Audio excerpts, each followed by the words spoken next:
Bem-vindos ao Grupo Marcos, eu sou Carlos Luiz, você está no programa Nova Geração 151, dando continuidade ao nosso estudo de O Livro dos Espíritos. Preste bastante atenção nesse começo, senão você vai literalmente viajar na maionese, porque a gente vai juntar aqui três coisas aparentemente distintas, mas que estão profundamente relacionadas.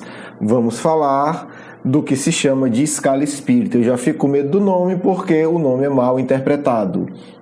Quando a gente fala escala espírita, nós estamos falando de padrão espiritual, nós estamos falando de estado de consciência médio, permanente.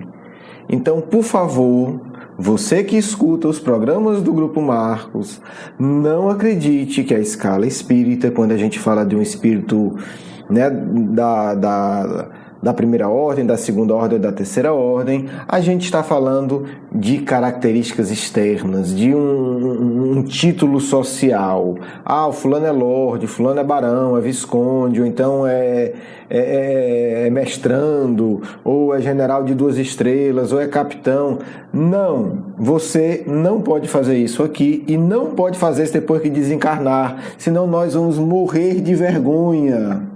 Porque vão olhar para você e vão dizer assim, mas você não escutava os programas do Grupo Marcos, meu amigo, você vem dizer uma besteira dessa. Então, não faça, e se fizer, diga que não me conhece, tá certo? Vamos lá começar. Como é que a gente começa, gente? Eu vou ler coisas muito rápidas, vocês vão ter aí o capítulo 3 do livro 6 da série Se a Humanidade Falasse. Assim, eu acho que ficou bem legal a explicação de cada um dos níveis da escala espírita, com exemplos e etc, né? São exemplos didáticos, tá certo? Tudo que a gente fala em termos de escala espírita, tudo é didático, nada é uma questão fechada. Por quê? Por causa das questões 96 e 97 de O Livro dos Espíritos, tá certo? Vamos lá, eu vou só trabalhar essas questões e a gente vai entrar na explicação, na tese, no ponto que eu vou defender hoje aqui, né, para vocês. Primeiro, 96, Kardec pergunta, os espíritos todos são iguais ou tem diferença, tem hierarquia? Resposta, são de diferentes ordens, conforme o grau de perfeição a que tenha chegado. Quer dizer, então perfeição não é usado nunca aqui como um termo absoluto. Graus de perfeição. O que é grau? Grau é temperatura. Né? A gente fala tá quente, tá frio para facilitar, mas assim, um quente de 25 graus é diferente de um quente de 40 graus. Um frio de 10 graus é diferente de um frio de menos 10. Então, essa ideia de grau é muito importante, né? Que é o passo a passo. Não é uma coisa 100% fechada. Tem graus de perfeição. Todos nós temos um certo grau de perfeição, ou um certo grau de imperfeição, tanto faz, né? Você está em uma escala milimétrica. Da mesma forma, o alto e baixo, você tem centímetros, você tem milímetros. A gente fala alto e baixo no sentido geral, mas o que é alto e baixo? Uma coisa é você dizer, não, fulano tem 1,95 m. Ele é alto, no geral. Mas você vai ter gente que vai ter 2,10 m, né? Ah, fulano é baixo. Ah, fulano tem 1,60 m. É baixo? Mais ou menos, né? Ah, fulano tem 1,70 m. Está na média, né? Assim, para uns ele é alto, para outros ele é baixo. Um que tem 1,90 m, 1,70 m é um baixinho. Ok. Então é só para a gente entender isso, porque senão a gente cai numa incompreensão geral que atrapalha. E aí Kardec vai fazer a pergunta de hoje. Primeiro item. A gente tem que entender 3 coisas para não passar vergonha nem aqui, nem no mundo espiritual quando falar de escala espírita. Vamos lá. A 97, aqui é o X da questão. São 3 X, é um dos X. Vamos lá. Há um número determinado de ordens ou de graus de perfeição. Kardec é tão inteligente, tão sagaz, no sentido positivo do termo, que ele usa na 96 o termo usado pelos próprios espíritos para poder fazer uma comunicação mais legal, né? Porque quando fala de grau de perfeição, está falando da resposta da 96. Vamos para a pergunta da 97, agora é Kardec. Há um determinado número de ordens ou graus de perfeição? Por que ele usa o termo ordem e grau de perfeição? Porque o termo ordem e grau de perfeição foi usado na resposta 96. Como quem diz, vamos fazer um esforço coletivo para alinhar o nosso vocabulário. Se vocês estão falando de ordem e grau de perfeição, e aí Kardec concorda, porque quando Kardec discorda, ele vai lá e diz, vamos esclarecer isso aqui. Quando Kardec diz, opa, esse termo é bom. Esses dois termos são muito bons. Ele já joga o termo dos espíritos na questão dele. Gente, é de uma sutileza, de um carinho, de uma sofisticação, o diálogo de Kardec, que vão ser precisos algumas encarnações para a gente entender. E principalmente estudos no plano espiritual. Nós aqui na Terra, que estudamos com dedicação, com carinho, com seriedade a doutrina espírita, na verdade nós estamos criando a base. Ao desencarnar, né, mantendo a lucidez, Deus nos ajude, e a gente deve se esforçar para isso todo dia, e aprofundar essas questões lá no plano espiritual. Tá certo? Então vamos lá. Então, né, olha a sutileza. E aí o que é a resposta dos espíritos?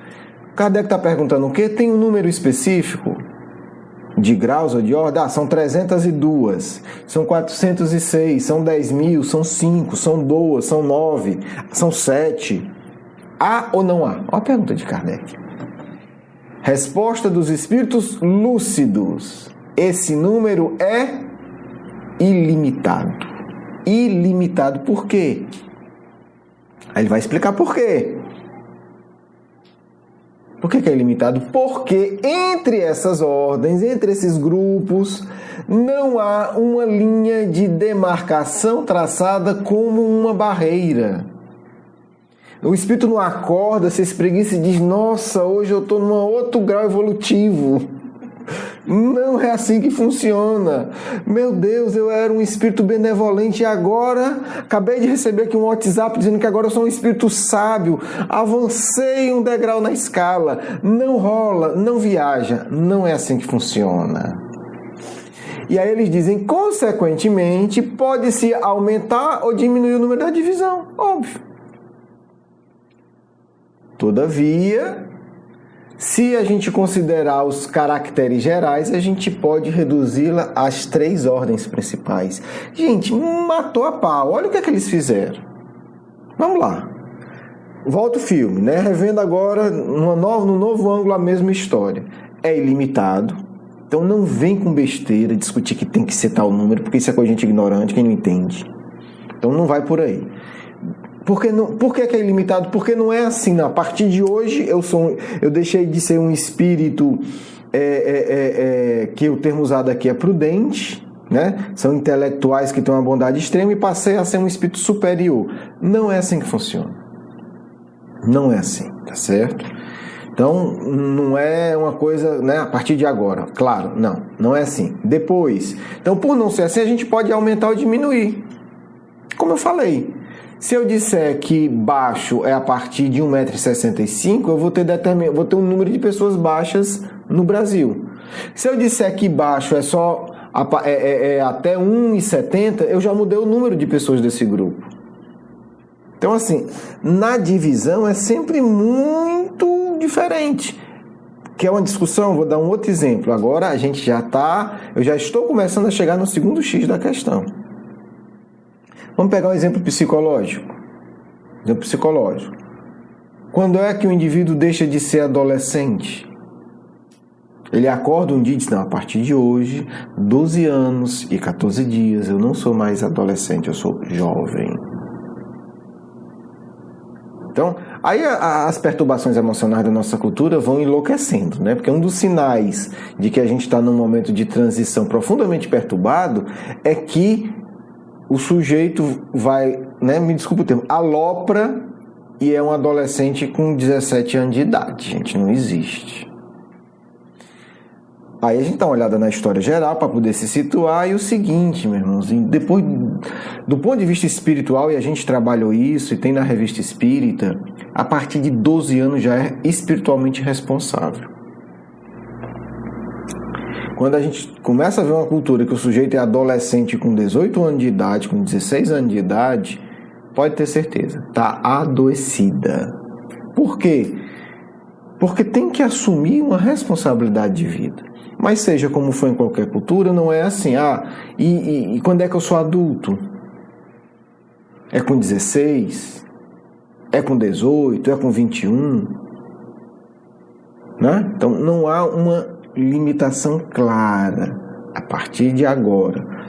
Né? Mas aí tem essa reflexão crítica que a gente faz para abordar num outro momento. Mas o fato é que nas transições a coisa é muito sutil.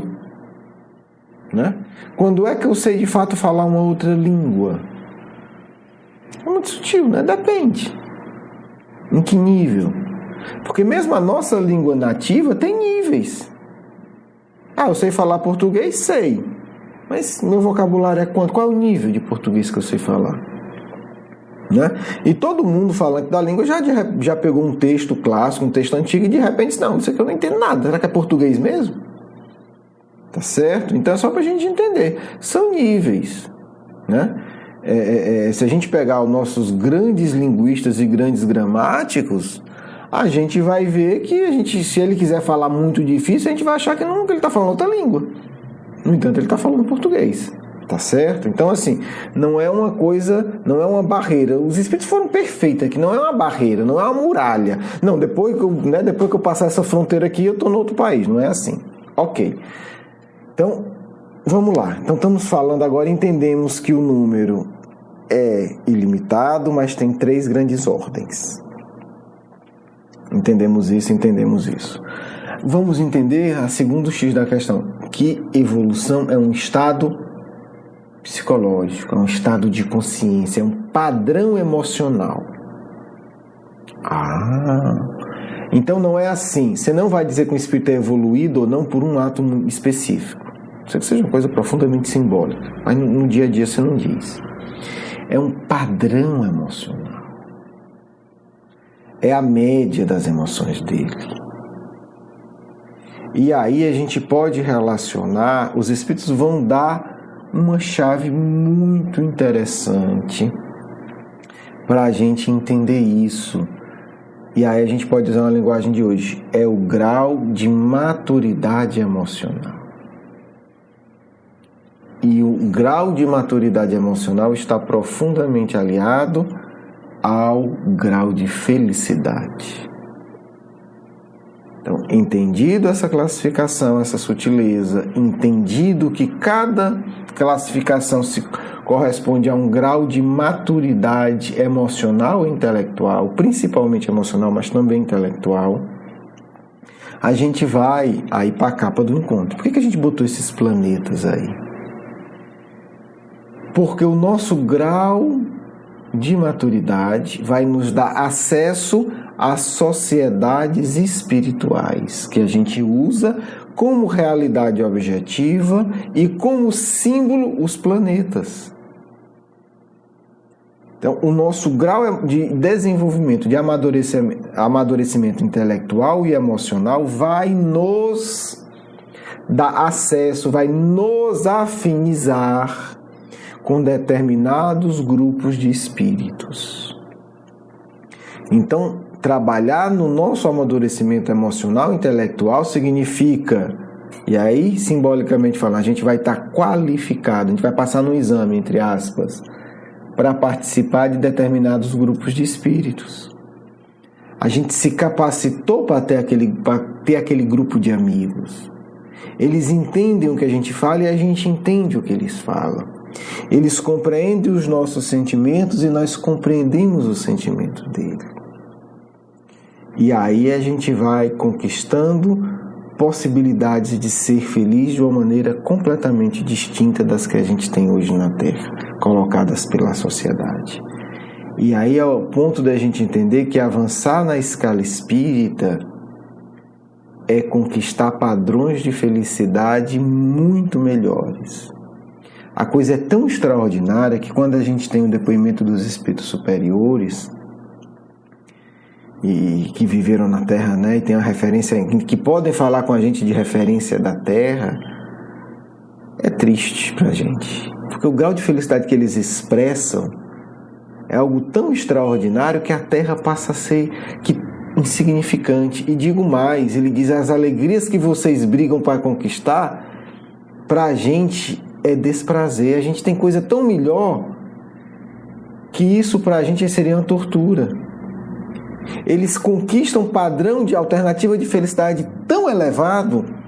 Eu vou contar um depoimento que é extraordinário, Mozart, né? Um espírito absolutamente superior. Tem um filme que denigre ele, mas o problema de quem fez o problema é do diretor do filme, não é dele, né? E aí eles começam a falar sobre música, o Mozart se comunicando mediunicamente e tal, e chega uma hora que ele começa a dizer, essa música eu nem lembro direito como é. Aí né, Kardec e tal, como assim, né? Assim, você não lembra da música que você compôs, que fez sucesso? Aí ele diz, eu estou envolvido em melodias e harmonias tão superiores que é insignificante. Nós estamos falando de um dos maiores gênios da música do mundo, da história do planeta. Aí você imagina que meio que ele está. E aí você imagina que alegria. Ele disse assim, eu venho aqui porque eu tenho carinho por vocês, eu quero ajudar.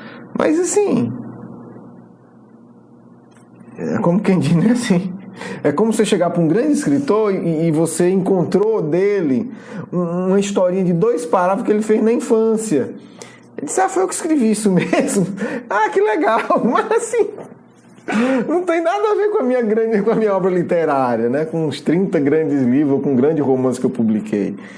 Então, talvez seja um exemplo, né, peculiar, mas que dá um sentimento do que são as reais alternativas de felicidade que Deus já colocou para a gente, basta a gente caminhar um pouco na escala espírita.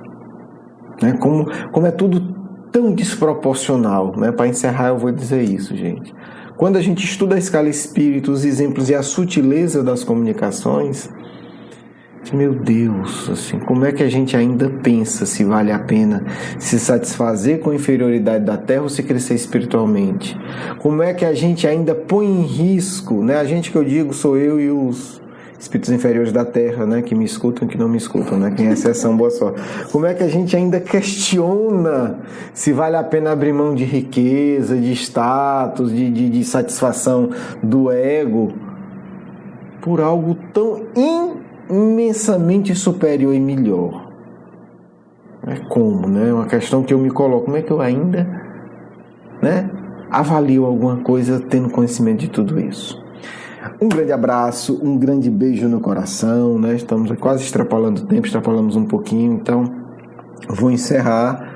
Vão estar alguns textos, vai estar o Livro dos Espíritos, vai estar a explicação que tem no Seu Amenidade de Falar 6, que eu acho que é bem didática, né? Entendendo, né, que é uma explicação didática, eu acho que ela é muito válida.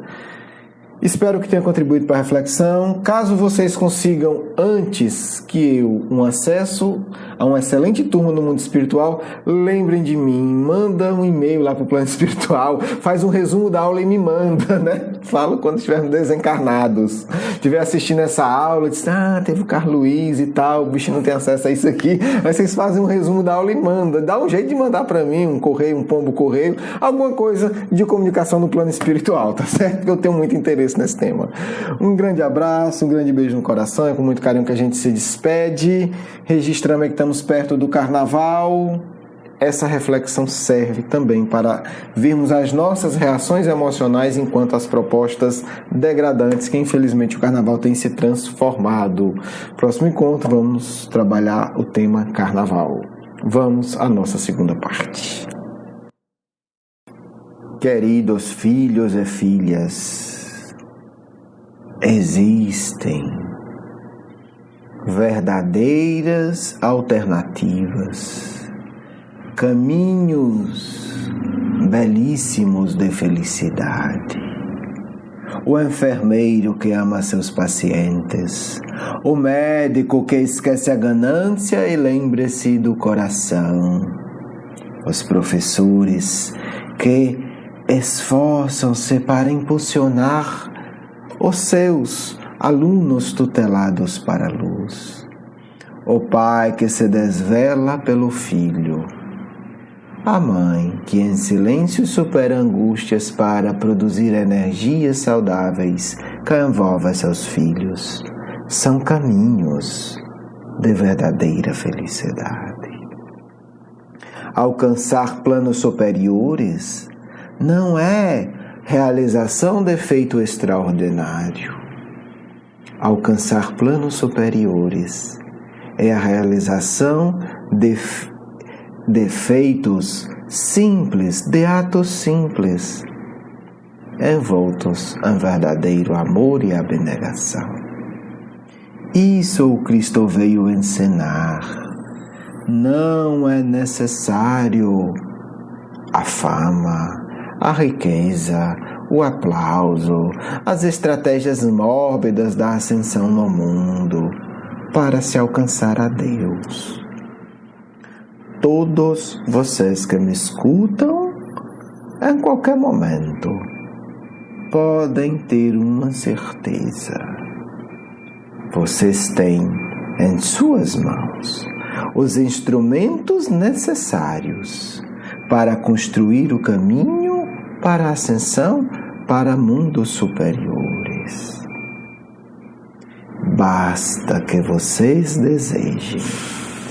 Basta que vocês queiram. Não façam programas malucos de fama, de coisas estupidamente extraordinárias, porque isso é tolice. Façam programas simples de seu dia a dia. Aprendam a caminhar com mais equilíbrio, falo físico mesmo. Aprendam a olhar para as pessoas, lembrando-se, elas são filhas de Deus. E carreguem essa lucidez em seus corações. Eu sou filho de Deus. E realize cada pequena tarefa de forma simples e sincera, com a convicção: esta tarefa feita com amor me guiará às esferas superiores da vida. Eu fiz um estudo muito interessante e provei que os espíritos que desencarnam verdadeiramente vitoriosos, peguei 2 países, Brasil e Alemanha, são espíritos, em grande maioria, que usaram suas energias para realizar de forma correta tarefas simples. Apresentei isso para vários dirigentes espíritas e não espíritas, porque precisamos ter qualificação real para entender que são as tarefas simples que elevam o espírito. Porque havia na comunidade espírita desencarnada a ilusão, falo do Brasil agora, de que era necessário feitos extraordinários para se conquistar um patamar superior de consciência. Provei que isso é mentira. Isso é errado. E isso tem consequências ruins. Porque os espíritas ficaram magnetizados pelos holofotes de fama mediúnica, de 2 ou 3 médiuns. Porque ficaram magnetizados também na Idade Média pela figura dos santos. Na verdade, ficaram magnetizados pelo brilho do ouro das igrejas. É um estudo mais complexo que não desenvolverei aqui. É só para entender isso. E como consequência, ficou a comunidade espírita desencarnada, magnetizada por exemplos de brilho social. Os mesmos que amavam o brilho do ouro passaram a amar o brilho social. Resumo dizendo isso, é prover para eles que isso não é ser cristão, que não tem que ter vida de fama mediúnica, que isso é uma traição sutil do Cristo. Prover para eles, dando dados científicos de milhares de desencarnes que mandei coletar e também coletei nos diversos bancos de dados que temos aqui. E provei para todos que os casos, os milhares de casos bem-sucedidos, foram aqueles de indivíduos que usaram seu foco para realizar com desvelo tarefas simples e desencarnam iluminados. Entendam isso. Entendam. Saiam do hipnotismo da fama mediúnica e entrem no realizar cristão, no fluxo energético do verdadeiro cristianismo, que é o realizar das coisas simples com extrema devoção. Isso ajuda você a ascender espiritualmente. E o contrário atrapalha muito, como pude constatar aqui. Que vocês fiquem em paz, que o Cristo ensine a prática das ações diárias com Deus no coração, do amigo espiritual de sempre. Quero agradecer o seu carinho, a sua atenção, e para conhecer mais do nosso curso Educação Espírita, um convite à juventude, do nosso programa Nova Geração e os nossos livros, por favor, visite o nosso blog grupomarcos.com.br. Você é muito bem-vindo. Um grande abraço.